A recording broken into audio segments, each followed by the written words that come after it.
आज हम गोलक या स्फीयर चैप्टर के एक्सरसाइज 12 का क्वेश्चन नंबर 5 और 6 को सॉल्व करने का कोशिश करेंगे। सबसे पहले क्वेश्चन नंबर 5 को देखते हैं। किसी गोलाकार गैस बैलून को फुलाने के समय उसका अर्धव्यास 7 सेंटीमीटर से 21 सेंटीमीटर होने से बैलून के पहले और बाद के समग्र तल के क्षेत्रफल का अनुपात ज्ञात करना है। ठीक है, तो यहाँ पे दिया गया है गोलाकार गैस बैलून को फुलाने के समय उसका अर्धव्यास था, मतलब शुरू में उसका अर्धव्यास था 7 सेंटीमीटर और बाद में फुलाने के बाद उसका अर्धव्यास हो जाता है 21 सेंटीमीटर। ओके, तो हम एक चित्र बना के समझने की कोशिश करते हैं। सबसे पहले गैस बैलून जो था वो छोटा सा था, तब इसका अर्धव्यास था 7 सेंटीमीटर और फुलाने के बाद ये बड़ा बन गया है और अब इसका अर्धव्यास है 21 सेंटीमीटर। तो हम सबसे पहले लिख लेंगे कि मान लिया छोटे बैलून का अर्धव्यास बराबर, माना छोटे बैलून का अर्धव्यास बराबर R1 तथा बड़े बैलून का अर्धव्यास बराबर R2, ये दो हम मान लेते हैं। ठीक है, पहले के समग्र तल का क्षेत्रफल,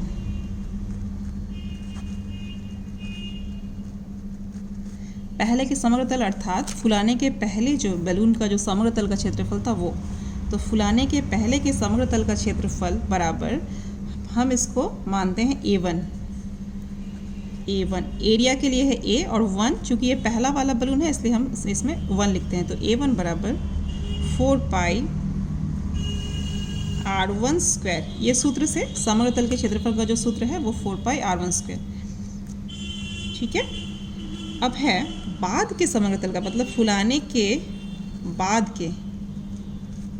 के समग्र तल का क्षेत्रफल बराबर A2 बराबर, इसका भी फॉर्मूला के हिसाब से 4 पाई R2 का स्क्वायर।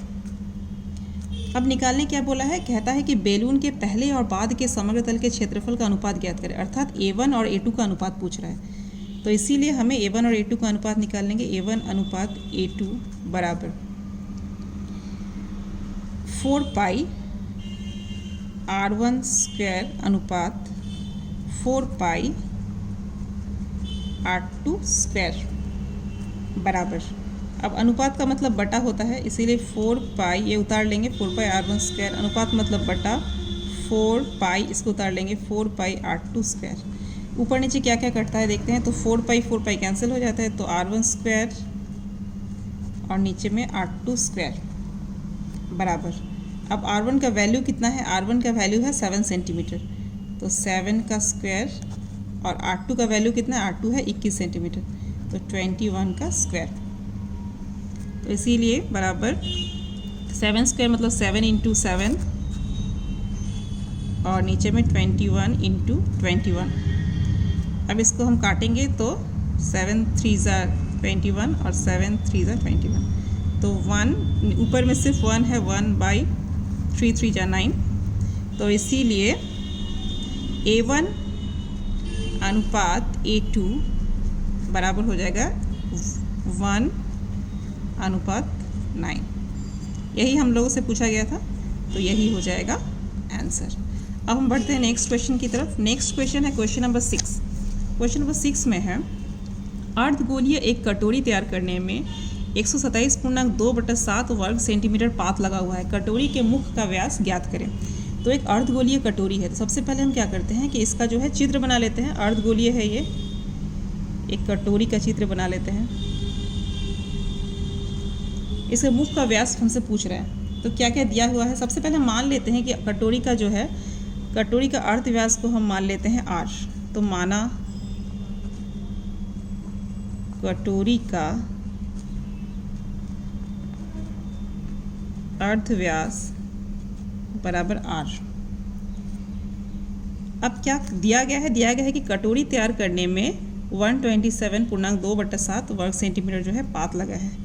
तो ATP अर्थात अकॉर्डिंग टू प्रॉब्लम, प्रश्नानुसार कटोरी तैयार करने में कटोरी तैयार करने में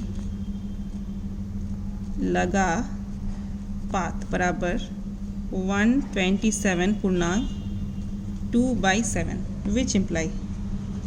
अब कटोरी तैयार करने में लगा पाथ अर्थात इस कटोरी को जितना पाथ से तैयार किया गया है वही इसका समग्र तल का क्षेत्रफल है, इसीलिए हम इस लाइन की जगह में लिख सकते हैं इम्प्लाई कटोरी के समग्र तल का क्षेत्रफल। ये नहीं लिख करके हम लिख सकते हैं कटोरी के समग्र तल का क्षेत्रफल। और इसको हम क्या करते हैं 127.2/7 है, तो हम इसको क्या करेंगे इसको गुना करने से आता है 891। इसको गुना करने से 2 ऐड करने से आता है 891/7 विच इम्प्लाई। अब कटोरी जो है ये अर्धगोलाकार है, इसीलिए कटोरी के समग्र तल के क्षेत्रफल की जगह में हमें अर्धगोलक के समग्र तल का क्षेत्रफल का फॉर्मूला जो है वो ऐड करना है। तो अर्धगोलक के समग्र तल का क्षेत्रफल होता है 4πr²/2। क्योंकि गोलक के समग्र तल का क्षेत्रफल होता है 4πr², इसीलिए अर्धगोलक है तो इसको हम 2 से डिवाइड करेंगे बराबर ये हम लोग उतार लेंगे 891/7। बस अब इस समीकरण से हमको r का मान ज्ञात करना है, तो यहाँ पे आ जाएगा, ये कट जाएगा तो 2 2 जा 4, तो 2πr² बराबर हो जाएगा 891/7 विच इम्प्लाई। तो r² बराबर हो जाएगा 2π को हम उधर ले जाएंगे तो 891/7 उतर गया और 2π जो है इधर इंटू में था तो इधर आ जाएगा, तो ये बटा में हो जाएगा बराबर 891/7 इंटू 2π मतलब 2 × 22/7 बराबर 891/7 × 2 × 22 और ऊपर में चला जाएगा 7। ये नीचे जो 7 था ये ऊपर चला गया। अब हम इसको काटेंगे तो काटने से देखते हैं 7 और 7 कट गया, तो यहाँ पे आ जाता है r² का वैल्यू विच इम्प्लाई r² बराबर आ जाता है r² बराबर 891 बटा में 22 को 2 से मल्टीप्लाई करेंगे तो आ जाएगा 44। ठीक है, अब हम लोग इसको काटेंगे तो 11 4 जा हो जाएगा 44 और 11 से ये भी कट जाएगा तो कितना हो जाएगा 11 8 जा हो जाएगा 88, 11 1 जा 11। तो यहाँ पे r² का वैल्यू है 81/4, तो इसीलिए r का वैल्यू कितना हो जाएगा √81/4 बराबर। अब 81 का रूट जो है 81 का रूट होता है हम जानते हैं 9 होता है और 4 का रूट होता है 2, तो r का वैल्यू आ गया 9/2। लेकिन हमसे क्वेश्चन में क्या पूछा गया था कि कटोरी के मुख का व्यास ज्ञात करें, तो जैसे ही हम लोग को अर्धव्यास पता चल गया अब हम लोग व्यास निकाल सकते हैं आराम से, तो इसीलिए व्यास बराबर हो जाएगा, व्यास का फॉर्मूला हम सबको पता है 2r, तो 2 × r का वैल्यू आ गया है 9/2, तो r के जगह में हम पुट कर देंगे 9/2। अब यहाँ पे 2 और 2 कैंसिल हो जाएगा बराबर हो जाएगा 9 centimetre answer. Thank you so much.